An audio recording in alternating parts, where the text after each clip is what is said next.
천사의 아침 방문을 찾아오신 여러분을 환영합니다.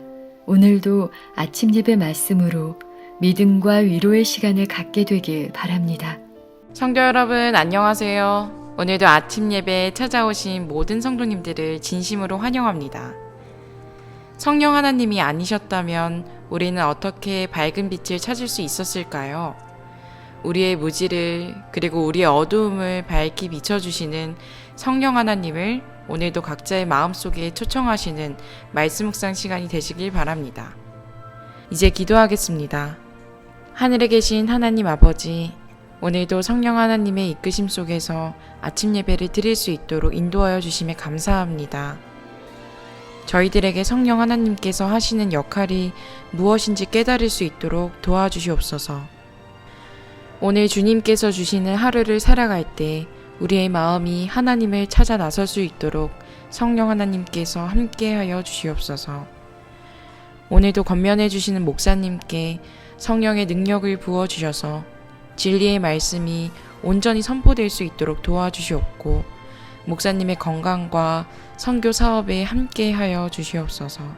오늘도 자아를 버리고 그리스도인의 향기를 전달할 수 있는 자들로 세워주시옵소서. 예수님의 이름으로 기도합니다. 아멘. 안녕하십니까 성도 여러분. 오늘 성령의 은혜에 대해서 우리가 살펴볼 것입니다. 제목은 그리스도의 은혜를 계시하는 자입니다. 성도 여러분, 우리는 성령을 통해서 하나님과 그리스도와 성경 말씀을 알게 되는 것입니다. 성령이 없으면은, 성령의 인도하심이 없으면은 우리는 어둠 속에 남아있을 수밖에 없는 것입니다. 그래서 예수께서는 성령에 대해서 놀라운 말씀을 해주셨습니다. 그것이 오늘 본문 성령절입니다. 요한복음 16장 13절입니다. 요한복음 16장 13절. 그러나 진리의 성령이 오시면 그가 너희를 모든 진리 가운데로 인도하시리니 그가 자의로 말하지 않고 오직 듣는 것을 말하시며 장래의 일을 너희에게 알리시리라. 이 말씀은 정말 중요한 말씀입니다. 이 말씀을 한 줄씩 한번 생각해 보도록 하겠습니다. 예수께서는 진리의 성령이 오시면 그가 너희를 모든 진리 가운데로 인도하시리니 라고 하셨습니다. 성령께서 나와 함께 하신다는 증거가 무엇일까요? 진리 가운데로 인도받는 것입니다. 내가 어둠 속에 있다가 빛 가운데로 인도받는 것입니다. 그것이 성령이 나와 함께 하신다는 중요한 증거입니다. 현재 내가 빛 가운데 있다고 할지라도 더 밝은 빛으로 인도받게 되는 것입니다. 우리에게 이런 역사가 일어나면 저와 여러분은 성령의 인도하심 속에 거하는 것입니다. 성도 여러분, 그리스도인을 진리로 인도하는 것, 그것이 성령께서 하시는 가장 크고 분명한 사역입니다. 성령은 그것을 위해서 우리에게 보내주시는 것입니다. 잊지 말아야 합니다. 진리를 깨닫고 온 마음을 다해서 그것을 받아들일 때 내가 성령의 가장 큰 역사 속에 있다는 사실을 말이죠. 자, 그런데 만약 어떤 분이 수십 년 동안 교회를 다녔는데 진리가 무엇인지 모른다면 그게 무슨 뜻일까요? 진리를 알긴 아는데 분명하게 보지 못하면 그것이 무슨 뜻일까요? 진리에 대한 확신이 없고 점점 더 밝은 진리로 인도되지 못한다면 그것이 무슨 뜻일까요? 그것은 성령의 큰 인도하심 속에 있지 못하다는 뜻입니다. 물론 어렵고 힘들 때, 외로울 때 성령의 위로하심을 잠깐 받으면서 살아갈 수 있습니다. 그러나 성령의 가장 큰 역사, 성령께서 이 세상에 오신 그 가장 큰 역사 속으로는 들어가지 못했다는 뜻입니다. 요한복음 16장 13절 중간 읽겠습니다. 그가 성령께서 자의로 말하지 않고 오직 듣는 것을 말하시며. 무슨 뜻인가요? 성령께서는 자기 마음대로 말하지 않는다는 것입니다. 성령께서 우리 양심 속에서 자기 마음대로 말하지 않는다는 것입니다. 성령께서는 하늘에 계신 하나님과 예수님과 함께 한 뜻으로 역사하시고 한 마음으로 우리를 인도하신다는 것입니다. 삼위일체이기 때문에 그런 것입니다. 성령께서는 성경 말씀과 일치하는 것입니다.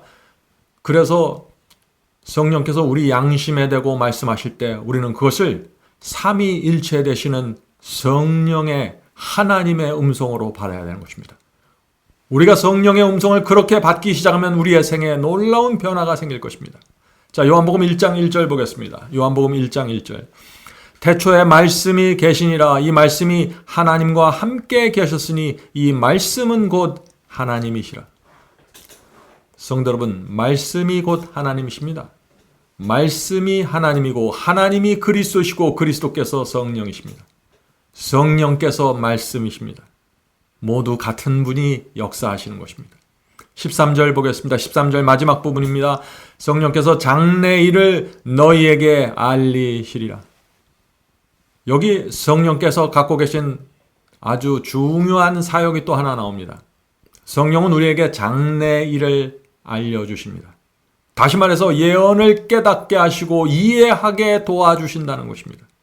그러므로 성령의 도우심이 없으면, 인도하심이 없으면 다니엘서와 요한계시록 같은 하나님의 예언을 깨달을 자가 없는 것입니다. 오늘 성령을 체험했다는 분들이 기독교에 많이 있죠. 그런데 참 이상한 것은 그분들 중에 얼마나 많이 장래일을 밝혀주는 예언에 대해서 관심이 있는지 모르겠습니다. 예언에 무지하고 관심이 전혀 없으면서 본인은 성령이 충만하다고 생각하는 것입니다. 그것이 참 너무나 이상하다 하는 것이죠. 자, 이제 본문을 읽겠습니다. 둘째 문단입니다. 그리스도께서는 성령에 대하여 그가 내 영광을 나타내리라고 말씀하셨다. 요한복음 14장 14절이죠. 그리스도께서 그분의 사랑을 보여주심으로 아버지께 영광을 돌리신 것처럼 성령께서는 세상에 그분의 은혜의 풍성함을 나타내므로 그리스도를 영광스럽게 하셔야 했다. 하나님의 형상이 인간 속에 재생되어야 한다. 성령께서 어떻게 죄인 속에서 그리스도의 영광을 나타내실 수 있을까요? 육체 속에서 하나님을 대적하는 욕망이 올라오고 있는데 어떻게 우리 속에 하나님의 영광이 나타날 수 있을까요? 오늘 많은 분들이 이 질문을 하고 있는 것입니다. 요한복음 15장 8절에 이 말씀 보시겠습니다. 요한복음 15장 8절입니다. 너희가 열매를, 여기서 열매는 의의 열매죠. 너희가 의의 열매를 많이 맺으면 내 아버지께서 영광을 받으실 것이요. 예수께서는 열매를 많이 맺으면 하나님께 영광을 돌리게 된다고 했습니다. 자, 그렇다면 어떻게 하면 우리 속에 열매를 많이 맺을 수 있을까요? 갈라디아 5장 16절 보겠습니다. 갈라디아 5장 16절입니다. 내가 이르노니 너희는 성령을 따라 행하라. 그리하면 육체의 욕심을 이루지 아니하리라. 자, 육체의 욕심을 이루지 않는 방법은 무엇인가요? 성령을 따라가야 된다는 것입니다. 성령께서 우리 속에서 호소하고 말씀하실 때 성령께 굴복해야 한다는 것입니다. 그것이 성령을 따라가는 것입니다. 그래야만 육체 속에서 올라오는 욕심을 이루지 않게 되는 것입니다. 그럴 때 의의 열매가 맺혀지게 되고 하나님의 영광이 우리 속에 나타나게 된다는 것입니다. 갈라디아 5장 24절에도 그 말씀이 있습니다. 바울의 복음은 분명합니다. 갈라디아 5장 24절. 그리스도 예수의 사람들은 육체와 함께 그 정욕과 욕심을 십자가에 못 박았느니라. 자, 성도 여러분, 그리스도 예수의 사람들의 경험이 무엇인가요? 육체와 정욕과 세상에 대한 애착심을 십자가에 못 박는 것입니다. 이런 경험이 이루어져야 의의 열매가 맺혀지고 하나님께 영광을 돌리는 삶을 살게 된다는 것입니다. 자, 그런데 문제는 이런 경험이 내 힘으로 되는 것은 아니라는 것입니다. 성령께서 도와주셔야 합니다. 우리는 성령께 협조할 뿐입니다. 성령의 호소가 들려올 때 듣고 따라가는 것입니다. 그래야만 하나님의 영광이 드러나게 되는 것입니다. 예를 들어 볼까요? 하루를 살면서 우리 속에 다른 사람, 나보다 못한 사람을 무시하려고 하는 정신이 올라올 수 있습니다. 나만 생각하는 이기심이 고개를 들고 올라오려고 할 때가 있는 것입니다. 그때 우리가 어떻게 하나님께 영광을 돌릴 수 있을까요?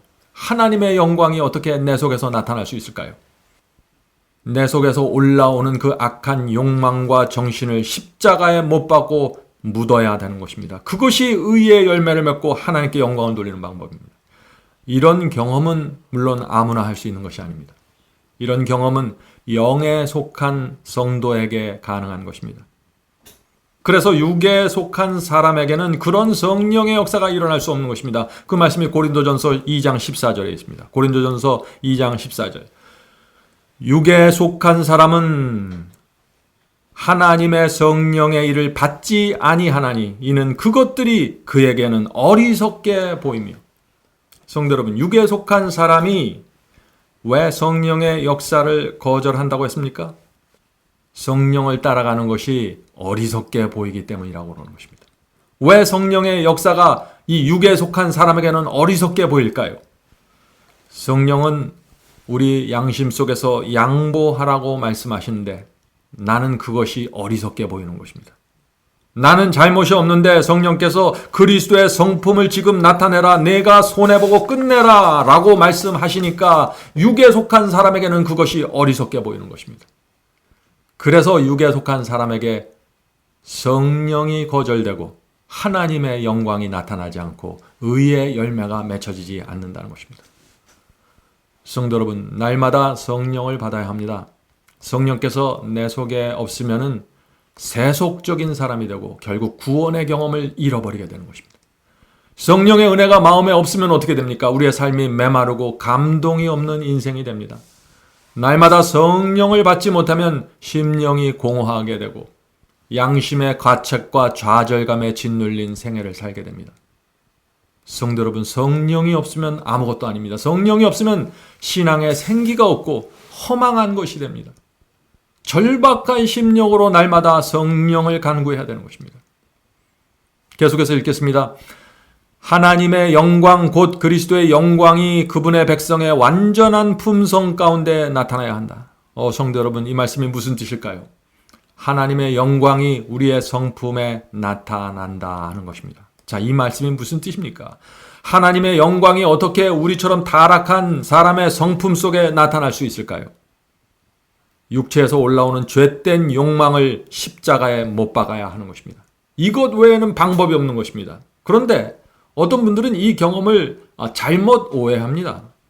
내 속에서 이 죄된 욕망이 올라오나 안 올라오나 기다리고 있다가 올라오면 내가 그것을 때려잡아야지 라고 생각하는 것입니다. 죄된 욕망은요, 우리 힘으로 때려잡는 것이 아닙니다. 먼저 성령께서 우리 마음에 임재하셔야만 하는 것입니다. 그리고 성령께서 우리 마음을 지배해야 하는 것입니다. 그래야만 육체의 욕망이 고개를 쳐들고 올라올 때 그것을 확실하게 십자가에 못 박을 수 있게 되는 것입니다.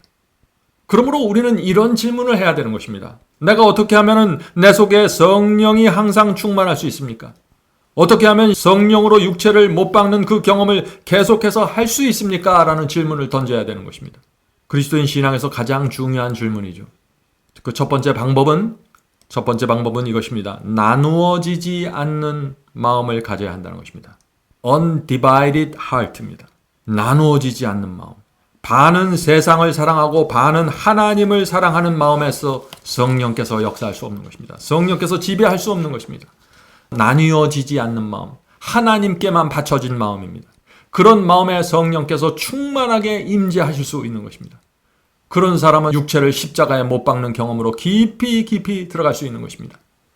의의 열매가 충만하게 맺혀질 수 있는 것입니다. 두 번째 방법은 두 주인을 섬기지 말아야 합니다. 예수께서 두 주인을 섬길 수 없다고 하셨습니다. 하나님과 사탄이 치열하게 전쟁을 하고 있는데 어떻게 우리가 두 주인을 섬길 수 있을까요? 성도 여러분, 사랑은 두 여인에게 나누어질 수 없는 것이죠.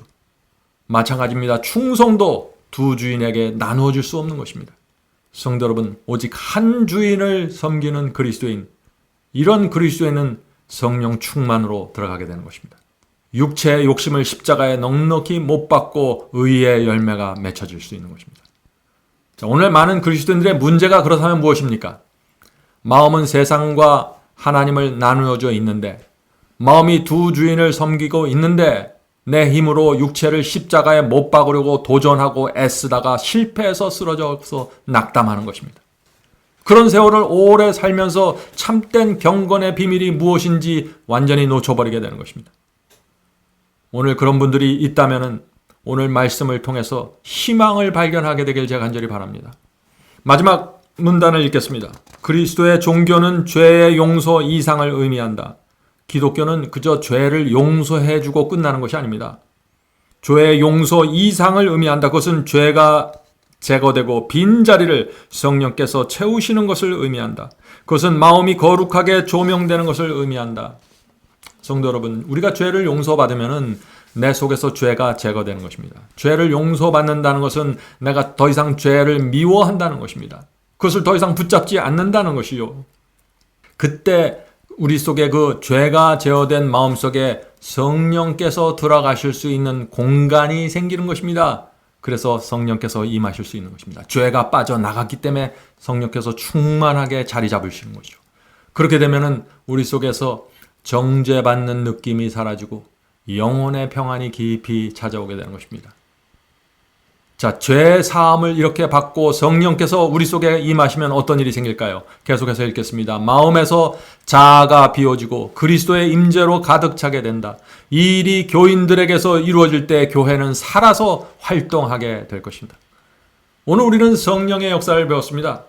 그리스도의 영적 경험은 성령의 능력과 임재하심 없이면 단 하나도 제대로 이루어질 것이 없는 것입니다.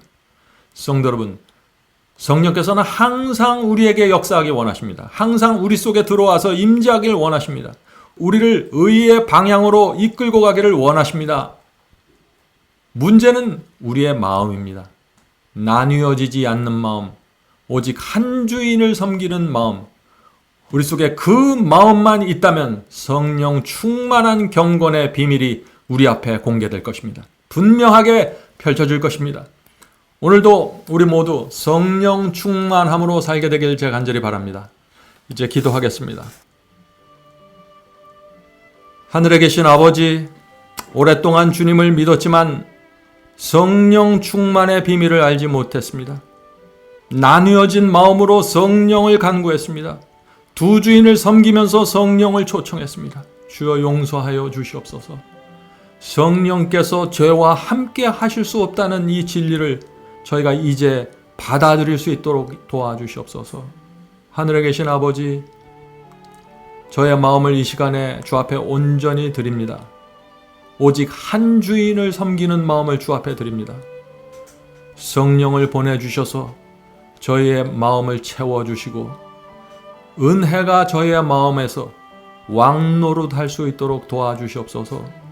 하늘에 계신 아버지, 오늘 기도하는 성도들에게 함께하여 주셔서 정말 이 세상 어디에서도 얻을 수 없는 그 성령 충만의 경험이 무엇인지 그 비밀이 저희의 심령 속에서 펼쳐질 수 있도록 도와주시옵소서. 예수님의 이름으로 간절히 기도드립니다. 아멘.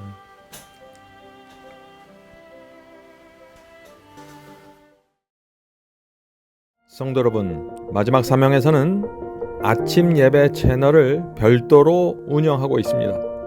아침 예배 채널에서는 매일 새벽 6시에 예배가 올려지고 특별히 아침 9시에 생방송 예배가 진행됩니다. 원하시는 분들은 아침 예배 채널을 별도로 구독 신청하시고 저희와 함께 생방송으로 예배 드릴 수 있습니다. 아침마다 하나님의 말씀으로 저희가 주 앞에 나와 예배 드리는 신앙으로 함께 나가게 되길 간절히 바랍니다. 감사합니다.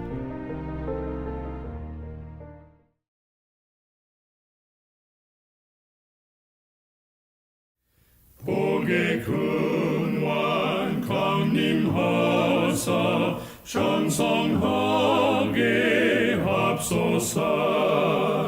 한량없이 자비하심 중량할 길 없도다. 찬사들의 기쁜 찬송 나도하게 합소서. 구속하신 이내 허물 항상 찬송하리다. 주의 도와주심 받아 이때까지 왔으니 이와 같이 전국에로 이루기를 바라네. 하나님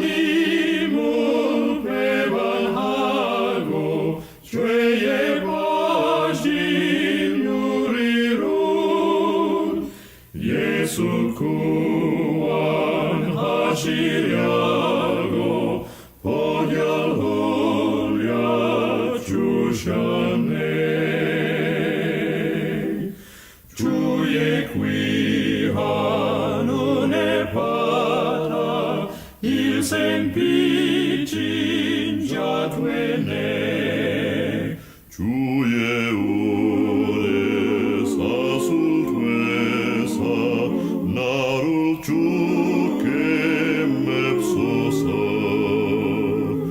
우리 마음은 연약하여 범죄하기 쉬우니 하나님이 바르시고 장군인을 지소서.